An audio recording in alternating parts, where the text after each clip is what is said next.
Basically, I have a Kubernetes cluster running on Amazon.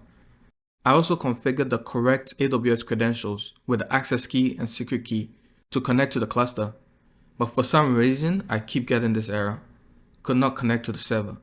You must be logged into the server. So what did I do? I used AI to solve this simple issue. For almost 24 hours, AI still couldn't help me. Just generic advice like disabling firewall and stuff.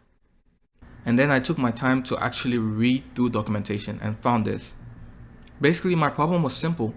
I needed to add the AWS user under the Access tab in the EKS Kubernetes cluster.